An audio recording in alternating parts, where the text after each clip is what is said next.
Uncle Bert enlisted in the U.S. Navy on August of 1942. He was missing in action on July 1944. Currently, there's about 82,000 Americans missing in action. Ultimately, when the men and women of this nation put on the cloth of our nation and serve our nation in the military capacity, we as a country make a promise to them that we will do everything that we can should they fall in battle to return them home. What Project Recover does is we strive to keep America's promise to our servicemen and women. I heard about the organization in 2003. I was at a World War II reunion. And then it was through that, they said, you have to meet this guy, Pat Scannon. He started this organization. They're searching for lost service members from World War II. At the time, the organization was only working in Pulau. I discovered that there were many planes that have gone missing in action in that part of the world during World War II. And I've simply made it an important part of my life to figure out what happened to as many of those airmen as possible. So came home, started doing a lot of research, realized all the fighting that happened in and around Pulau, and then decided to start going back and doing searches for these lost aircraft and lost people associated with those aircraft. And after doing it for a little while, he realized it might be safer to bring in a couple other people instead of traipsing through the jungle on your own and being in the water by yourself and things like that. And so he started bringing in some colleagues, and at that point created what at the time it was called the Bent Prop Project. He invited me to be a part of the organization. They kept on going yearly missions once a year to Pulau for about 4 to 6 weeks at a time, all self-funded. People paid their own way. They contributed to the cost of the mission, and they started having success.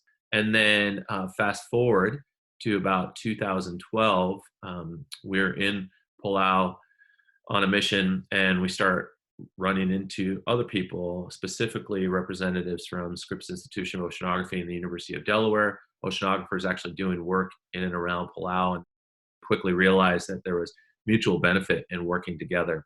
And so they created that partnership. The partnership became known as Project Recover. So we would start using automated underwater vehicles and some of the most advanced technologies in the world provided by Scripps and UDEL, really kind of multiplied our capability significantly. We could search the ocean floor a lot quicker. And it all starts with doing historical work, from digging through the archives, looking for information related to those missing, from family members reaching out to us, to interviewing World War II cadre and others. And we gather all that information in our database. To date, we have more than 500 cases associated with close to 3,000 missing Americans. And we assess that data on a regular basis and make determinations on which missions that we're going to execute. And then once we find something, we'll identify an aircraft, determine what aircraft it is, if it is an aircraft, who is associated with it, are they MIA, and then make a significant documentation of that site. Many times, if people aren't familiar with our work, they're like, "Oh, well, these are the guys that search for downed airplanes," and it's like, that's not the complete story. We're actually searching for the people associated with those aircraft. The aircraft are just a means to finding them.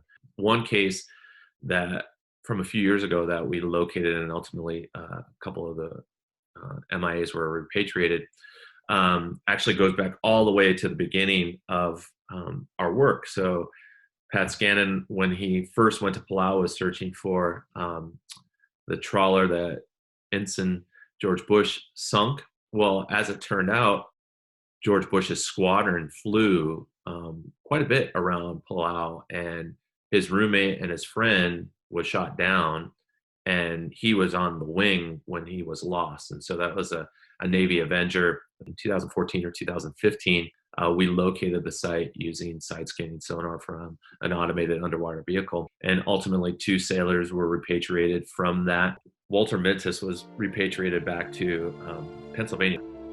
When I found out about it, and I was so excited, I couldn't wait to get on a phone and start calling family members and telling them about it. And I really wanted to shout it from the highest building. If every American could see what happened that day, you would be so proud to be an American and what our military and people like Project Recover do. It's amazing. Every single MIA family, when that person is lost, every single MIA family that we've interacted with, has stories that they've made up to fill the blank. They're no longer stories, they're truths when these people are repatriated. And it's really cool because they made a sacrifice 70 plus years ago serving our nation, and it had an impact that we are very, very aware of. And now their sacrifice is having a second impact where they're returned home and these communities come together and these families come together from all over the place. It's amazing to witness, and it's incredible to think that the impact that this service member made in their sacrifice happened at one point, but it continues to have a positive impact decades and decades later. I talk about this all the time. I mean, it wasn't something that we left and we forgot about. I mean, this is, our whole family cherishes it. And we just have the most respect for Project Recovery. Wish more people knew what Project Recover did and what our military does, and they never quit looking. And 74 years later, and who would have ever thought? Witnessing these communities heal and these families heal and our nation heal because of these returned service members is just incredible, and you can't put it accurately into words, but once you see it, you can't stop doing the work.